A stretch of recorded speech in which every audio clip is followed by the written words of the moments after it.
Pilihan kita sekarang akan melihat substansi dari pendidikan Islam. Jadi apa yang disebut Islam, apa yang disebut Tarbiyatul Islamiyah gitu. Saya menyimpulkan bahwa yang namanya pendidikan Islam itu adalah pendidikan kasih sayang, pendidikan yang penuh kasih. Kenapa begitu? Karena substansi ajaran Islam sendiri, kita semua tahu bahwa Islam itu wa ma arsalnaka illa rahmatan lil alamin. Dan tidaklah kami mengutus engkau Muhammad kecuali sebagai kasih bagi alam semesta, kecuali rahmat bagi semua alam.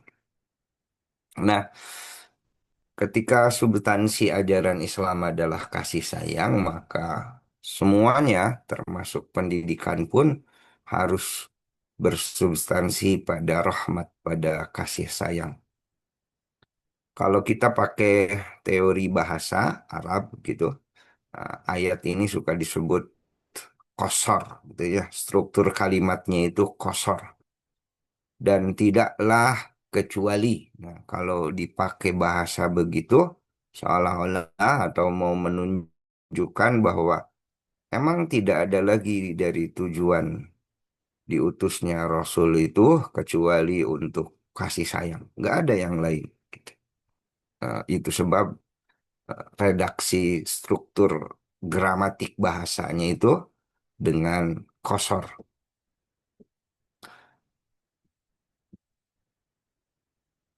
Lalu konsep kasih dalam pendidikan. Semua sudah memahami, sudah merasakan bahwa pendidikan pertama kali itu ya pasti ada di keluarga, itu ya. Lalu ayat tentang pendidikan ini suka disebut doa anak soleh ini. Birhamhuma kama rabbayani shaghira. Tuhan, kasihanilah kedua orang tua kami sebagaimana mereka menyayangi kami di waktu kecil. Nah, kalimat kama robbayani sebagaimana mereka menyayangi kami di waktu kecil. Artinya, pendidikan itu ya kasih sayang gitu. Sampai si anak pun berdoa, ya Allah kasihani mereka sebagaimana mereka menyayangi kami di waktu kecil. Ya, kalau orang tuanya tidak menyayangi anak-anaknya di waktu kecil, berarti ayat ini nggak masuk. Gitu. Berarti ayat ini nggak masuk eh, pembahasan gitu. Yang mau saya omongin bahwa pendidikan itu berangkat dari kasih sayang. Lalu di surah Ar-Rahman Allah berkata, Ar-Rahman allamal Quran. Yang menarik itu Ar-Rahman menjadi subjek bagi kata alam, belajar atau membelajarkan, mempunyai arti ar-rahmatu bil fi'li, kasih sayang secara aktual ya. Nah, coba dipikir oleh teman gitu ya, direnungkan sebentar. Kenapa dipilih katanya itu ar-Rahman? Enggak begini misal Al-Jabbar Allamal Quran gitu atau Al-Quds Allamal Quran atau Al-Haq Allamal Quran, Assalam Allamal Quran. Enggak pemilihan kata dipakai dalam Al-Quran adalah Ar-Rahman. Ar-Rahman itu yang maha kasih sayang. Allamal Quran, dialah Ar-Rahman yang mengajarkan Al-Quran. Artinya, eh, perilaku atau fiil atau allama mengajar itu disandingkan dengan Ar-Rahman. Sudah pasti bahwa mengajar pun harus dengan ar-Rahman, dengan kasih sayang. Jadi banyak sekali dalam Al-Quran atau dalam hadis banyak sekali bahwa substansi dari pendidikan itu adalah kasih sayang. Makanya seorang guru itu mutlak. wajib, harus punya kasih sayang. Karena itulah yang jadi substansi dasar dari tarbiyatul Islam, dari pendidikan Islam. Nah, ketika Al-Quran itu diajarkan dengan kasih sayang, lalu Al-Quran itu menjadi apa atau sebagai apa? Al-Quran itu sebagai hadiah. Al-Quran ngomongnya hudan atau hidayah. Itu seakar kata dengan hadiah, gitu. Makanya hudan, hidayah, hadiah itu pasti sesuatu yang dilandasi dengan kasih sayang dan menyenangkan. Anda dapat hadiah, pasti Anda senang. Begitupun orang yang memberikan hadiah, dia pun akan merasa senang karena dia memberikan hadiah. Nah, Allah memberikan hidayah kepada kita, Allah pun dengan senang. Kita yang mendapatkan hadiah, mendapatkan hidayah, itu senang juga. Nah, dan hadiah atau hidayah secara makna asal kata, itu bisa dicek di kamus ya. Eh, Irsyadu ma'alutfin.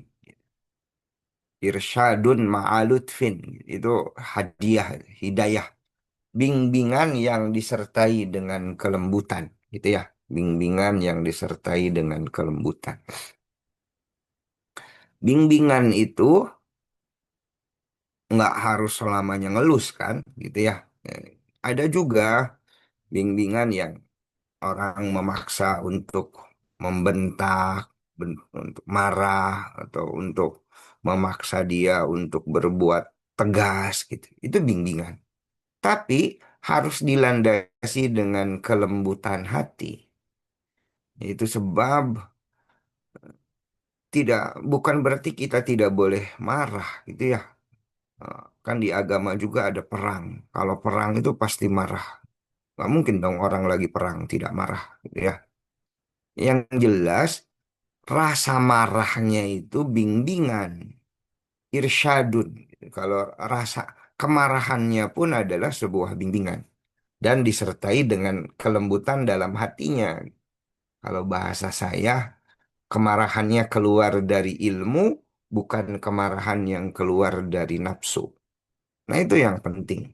Ini seorang guru juga, dia boleh marah, tapi marahnya dengan ilmu, tidak membabi buta, tidak kemana-mana gitu ya.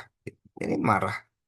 Anak saya nggak sholat, kata agama itu wajib dipukul kakinya. Orang Sunda ngomongnya dicepret gitu ya. Nah, memukulnya itu dengan iman, dengan kasih sayang. Bukan memukul dengan nafsu, dengan kekesalan, dengan kebencian. Jadi itulah hidayah. Hidayah itu irsyadun ma'alutfin. Ya, saya mukul anak saya sampai anak saya berdarah. Nah, itu mah bukan hudan, bukan bimbingan itu. Itu mah penyiksaan, ya. Lalu di Al-Imran ayat 159 jelas sekali itu Al-Quran berkata, "Wabima rahmatin minallah lintalahum walau kunta faddan ghalidhal qalbi lan faddu min haulik." Kalau sekiranya tidak karena rahmat Allah yang lemah lembut kepada mereka, kalau sekiranya engkau tidak berbuat kasih kepada mereka, niscaya mereka akan lari dari sekeliling kamu. Itu itu kata Al-Quran ya.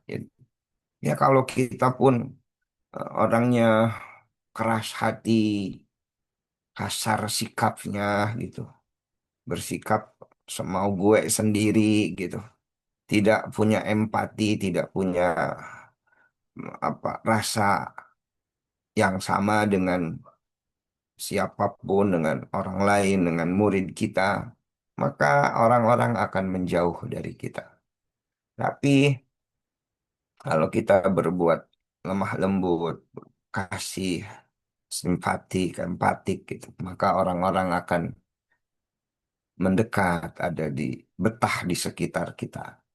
Di Fabima rahmatin minallah lintalahum walau kunta gitu. Yang membuat mereka mendekati Rasul itu karena Rasul berbuat kasih dan lemah lembut kepada sesama. Itu Al-Quran sebagai hudan. Ya, Al-Quran sebagai petunjuk. Sekali lagi, hudan itu seakar kata dengan hidayah. Seakar kata dengan hadiah. Gitu. Bahkan kalau kita mau perpanjang, itu Yahudi.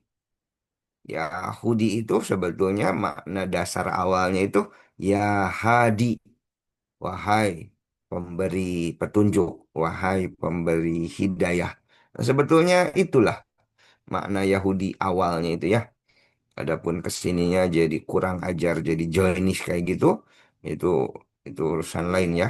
Itu bukan di tempat ini kita membahasnya, gitu. Kan kesempatan ini. Nah, kasih guru kepada murid. Nah, ini yang penting ya. Poin-poin ini yang harus dimutlak dimiliki oleh semua, gitu. Teman-teman kan calon guru semua, gitu. Seorang guru itu karena berangkat dari kasih sayang, harus memberikan perhatian yang baik dan mampu membuktikan bahwa pendidik benar-benar sayang kepadanya. Eh, Kalau kita bicara Al-Quran, berarti pendidik di sana itu Allah. Muridnya adalah Muhammad Shallallahu Alaihi Wasallam. Jadi semua percakapan di Al-Quran itu ya percakapan Allah kepada Rasul. Wahyu itu diturunkan dari Allah kepada Rasul.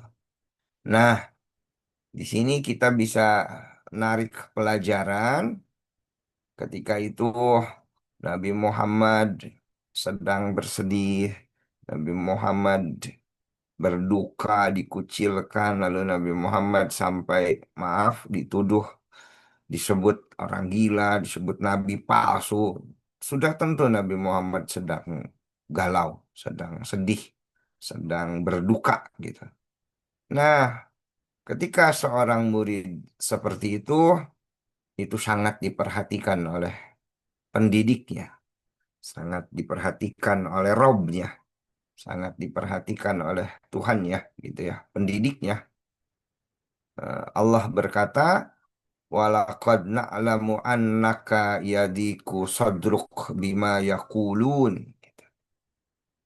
Sungguh kami mengetahui, wahai Muhammad, bahwa dadamu itu sempit karena apa yang sudah mereka ucapkan. Nah, artinya Allah memperhatikan muridnya. Allah memperhatikan Nabi Muhammad. Ketika dia berduka, maka Allah pun menemaninya, menghiburnya. Gitu. Begitupun kita, gitu, murid, kita sebagai guru, kita harus merasakan kesumpekan, kegalauan, problematika murid kita. Jangan dibiarkan begitu saja. Tetap harus harus memperhatikan. Itu akan dan si murid akan benar-benar merasakan kehadiran seorang guru. Ketika Nabi Muhammad bersedih lalu datang Allah, Nabi Muhammad senang dan dia kembali bersemangat untuk berdakwah. Kedua, guru harus memiliki keinginan yang kuat dan tulus agar anak didiknya menjadi orang baik dan sukses. Sehingga akan terasa berat baginya kalau perilaku anak didiknya tidak seperti yang diharapkan. Nih. La tamuddunna ainaika ila ma mata'na bih ajwajam minhum. Gitu. Janganlah sekali-kali engkau Muhammad menunjukkan pandanganmu kepada kenikmatan hidup yang telah kami berikan kepada beberapa golongan. Wala tahjan alaihim. Dan janganlah engkau bersedih atas rezeki yang mereka dapatkan. Wahfid zanahaka lil mu'minin. Dan janganlah hati Anda itu Dan rendah hatilah kamu terhadap orang-orang yang beriman. Nah, Allah ingin gitu, seorang pendidik ingin supaya anak didiknya itu ente malaweng gitu ya, ente on the track, tidak ke, supaya anak didiknya itu ada dalam jalan yang benar gitu ya, supaya terus on the track gitu. Nah, ketika Nabi Muhammad mulai melihat orang lain eh, hartanya banyak gitu ya, melihat orang lain hidupnya terlihat seperti bahagia, lalu melihat orang lain yang sepertinya sangat menikmati kehidupan ini. Allah langsung menegur, janganlah sekali-kali kamu menunjukkan pandanganmu kepada kenikmatan hidup yang telah kami berikan kepada beberapa golongan di antara mereka. Gitu. Jadi, ulah kapangeruhan gitu. Kan semua juga kalau bahasa orang tua kita, takdir mah geus aya nu ngatur gitu ya. Gitu. Jadi, jangan jangan terpengaruhi oleh apapun gitu. Kita on the track saja. Nah, sering saya berkata, semuanya sudah ada yang ngatur. Tugas kita itu hanya menyembah Tuhan dan berbuat baik. Udah, itu aja. Anda nanti mau jadi apa, nanti mau seperti apa, itu sudah tertulis di Lohil Mahfudnya. Yang jelas, kita menyembahnya, beribadah kepadanya, dan terus berbuat baik, dan jangan sekali-kali merendahkan, menghina, dan menyakiti orang lain. Itu aja. Hidup itu kan, yang semuanya sudah diatur sama Tuhan. Nah itu, guru harus memiliki keinginan yang kuat dan tulus. Nggak mungkin guru punya keinginan kuat dan tulus kepada anak didiknya gitu. Lalu dia bersikap, ah memaneh we gitu. Nah, sabodo teuing, nggak mungkin. Pasti guru akan perhatian. Sebagaimana Allah perhatian kepada muridnya, yaitu Rasulullah Muhammad SAW. Lalu terakhir ini, kasih guru kepada muridnya, menyapa dan dialog dengan cara dan kata terbaik, sehingga menimbulkan rasa senang bagi peserta didik. Kalau kita memperhatikan bagaimana Allah menyapa Rasulullah, ternyata berbeda dengan menyapa Rasul lain.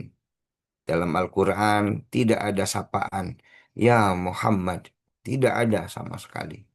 Kita hanya membaca, ya Nuh, ya Ibrahim, ya Musa, ya Isa. Itu di, di apa? Ditemukan dalam Al-Quran ya. Tapi maaf, kepada Nabi Muhammad sepertinya spesial gitu ya. Gak ada tuh di Al-Quran. Ya Muhammad, gak ada itu. Tapi ini jelas bukan kita merendahkan Nabi yang lain. Auzubillahi min dzalik. Cuman kita merasa atau melihat bahwa di Quran itu panggilan kepada Rasul itu ya ayyuhan Nabi, ya ayyuhar Rasul itu dengan panggilan yang apa? Yang panggilan terbaik gitu. Panggilan yang membuat orang itu senang. Termasuk Rasul ya. Rasul juga memanggil istrinya itu dengan tidak dengan nama gitu. Jarang ngomong ya Aisyah saja. Selalu bilang ya Aisyah ya Khumaira. Itu panggilan Rasul kepada istrinya, kepada Aisyah radhiyallahu anha. Nah, kita pun seorang murid ya harus punya kata-kata baik bagi murid-murid kita. Jangan sampai sapaannya tidak menyenangkan, ya. Bahkan zaman sekarang, ketika sapaan itu tidak menyenangkan, bisa jadi panjang itu, bisa jadi bullying, ya. Gitu. Makanya sapalah, dialoglah dengan murid kita dengan penuh kasih sayang. Nah, di surah Toha ada dialog Allah bersama Nabi Musa alaihissalam. Gitu. Ini menarik sekali dialog ini ya. Allah berkata ke Nabi Musa, "Wa ma tilka biyaminika ya Musa." Ini, apa yang ada di tangan engkau, wahai Musa? Ini menarik gitu ya. Coba bayangin saja.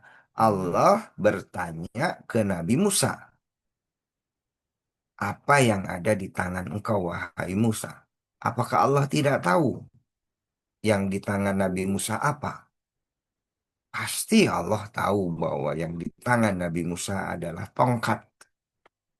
Tapi kenapa Allah mesti repot-repot nanya ke Nabi Musa?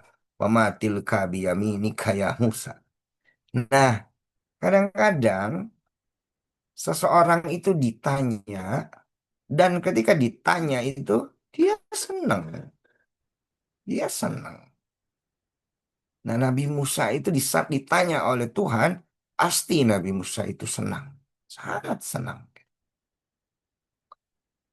Saya nanya ke anak saya, apa yang di tangan kamu, Dek? Gitu. Padahal saya tahu ya, di tangan dia itu adalah mobil-mobilan. Gitu.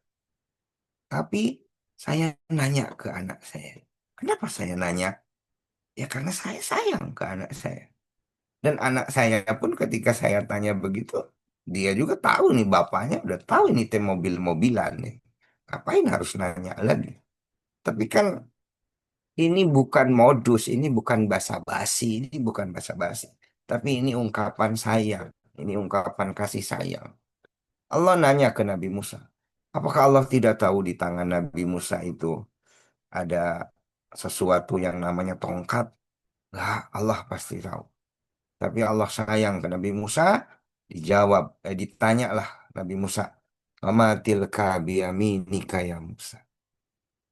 Lalu Nabi Musa pun menjawab, "Qala hiya asaya atawakka'u 'alaiha wa ahassu biha 'ala ghanami waliya fiha ma'aribul ukhra." Ini jawaban Nabi Musa pun romantis sekali. Romantis. Karena apa? Sebetulnya ketika Nabi Musa ditanya apa yang ada di tangan kamu, wahai Musa, Nabi Musa cukup jawab begini. Tongkat ya Allah, tongkat ya Rob, cukup. Nabi Musa itu jawab begitu. Tapi Nabi Musa jawabannya panjang sekali. Dia jawab, ini adalah tongkat aku bertelekkan padanya, dan aku pukul daun dengan tongkat itu untuk kambingku, dan bagiku ada hal lain keperluan-keperluan padanya. Itu jawaban Nabi Musa panjang sekali. Kenapa? Ini isyarat bahwa Nabi Musa itu senang. Senang ditanya oleh Allah, maka dia menjawabnya pun panjang. Ini secara psikologis itu begitu ya. Saya datang ke kampus, lalu ada seorang mahasiswi. Terus saya tanya itu, ini dari mana nih? Gitu. Ke mahasiswa itu saya tanya, pulang dari mana nih?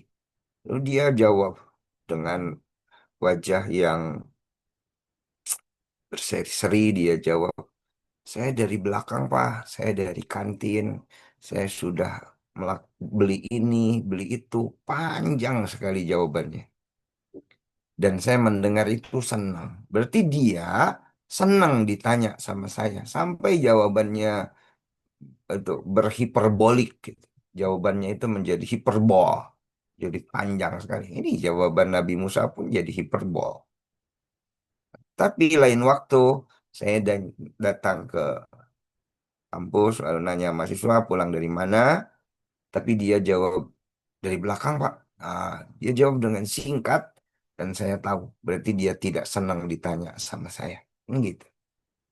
Nah, Al-Quran pun begitu. Ini kalau ditelaah dengan psikologi Quran ini menarik nih ayat surat Toha ini ya. Allah nanya ke Nabi Musa, "Wa ma tilka biyaminika ya Musa?" Qala hiya asaya atawakkau 'alaiha wa ahussu biha 'ala ghanami wa liya fiha ma'aribul ukhra. Dah, itu nomor 3. Saya lanjutin dulu. Lalu nomor 4, memperbaiki kesalahan disertai dengan sikap lapang dada untuk sedia memaafkan. Itu guru tuh. Ketika Allah menyerukan pengerahan tentara secara total untuk terlibat dalam perang Tabuk, nah, teman-teman bisa cek surah At-Taubah ayat 41. Ternyata Rasul mengizinkan sebagian orang Muslim tinggal di Madinah, padahal Allah Ta'ala tidak menghendakinya. Saking Allah Ta'ala itu sayang dan merawat situasi psikologi Rasul, tidak ditegur saat di perjalanan sebelum perang, supaya tidak mengganggu pikiran dan semangat perangnya.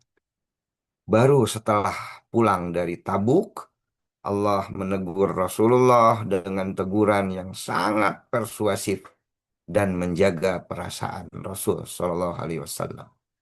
Jadi Allah itu nyuruh untuk pengerahan pasukan total. Tapi oleh Nabi tidak dikerahkan pasukan itu total. Nah, ketika Rasul bersikap begitu, Allah tidak langsung marah-marah.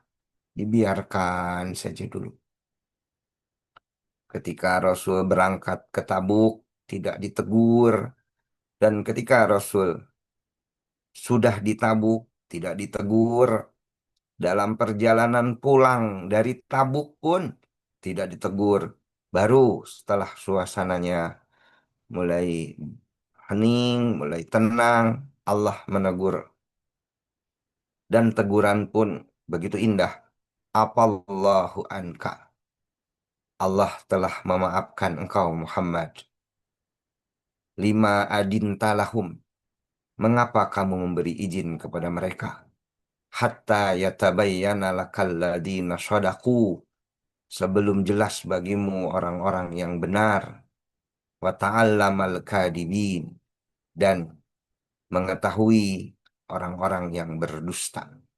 Kan kita tahu di Tabuk itu nanti banyak orang-orang munafik. Salah satunya ada yang suka disebut Zil Khuwaisarah, gitu ya. Ketika Rasul membagi-bagikan ghanimah, ada seseorang datang ke Rasul lalu berkata, "Adil ya Rasul." Rasul disuruh berbuat adil oleh seseorang. Nah, waktu itu Rasul agak marah sampai Rasul berkata begini, "Demi Allah, kalau saya tidak berbuat adil, mau siapa lagi yang akan berbuat adil di antara kalian?" Gitu. Gitu. Artinya di Tabuk itu ada orang-orang munafik yang berani melawan Rasul, berani mengkritik Rasul. Nah, itu ku, oleh Allah itu ditegornya itu setelah pulang Tabuk, setelah pulang dari perang Tabuk. Keren sekali ya. Dan langsung tegurannya itu, kalimat pembukanya itu, Apallahu anka.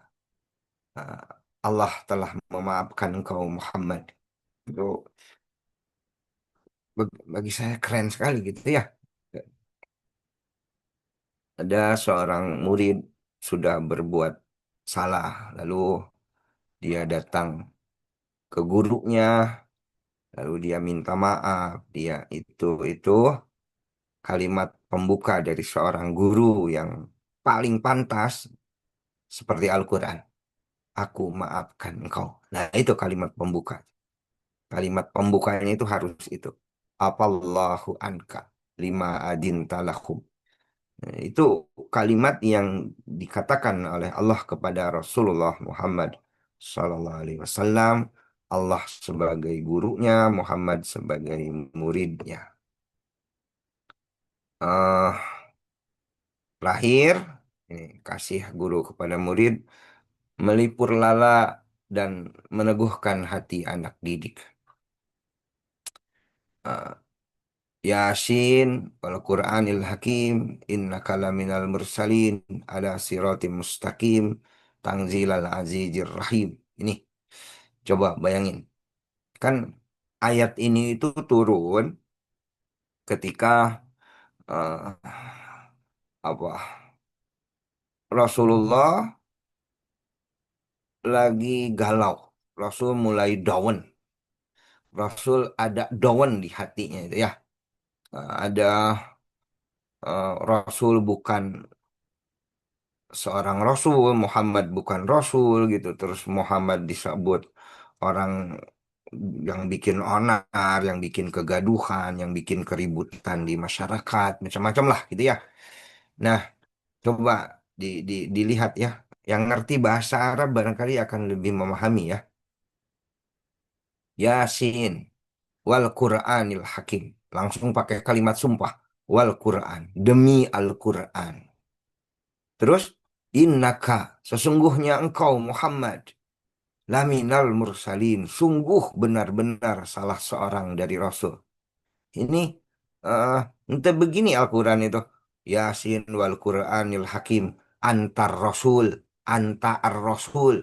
Atau anta al-Mursali. Al-Mursalu gitu ya. Enggak.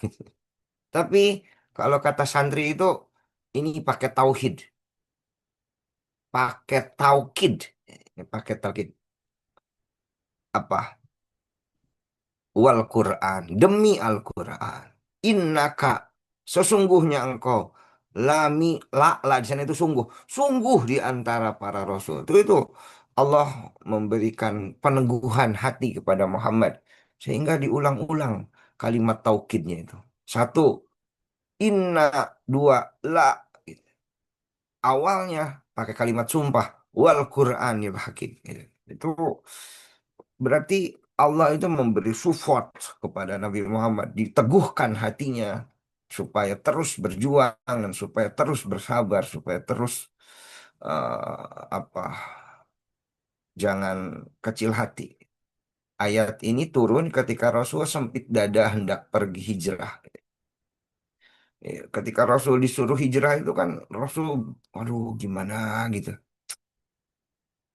Bingung gitu ya, dia khawatir seperti apa, tapi oleh Allah dihibur, innaka laminal mursalin ya. Nah ini seorang guru itu ada apa lima karakter yang mesti dimiliki oleh guru kepada muridnya. Nah terakhir sudah tentu seorang guru harus mendoakan anak didiknya. Baik, terima kasih, silakan ada yang mau ditanyakan.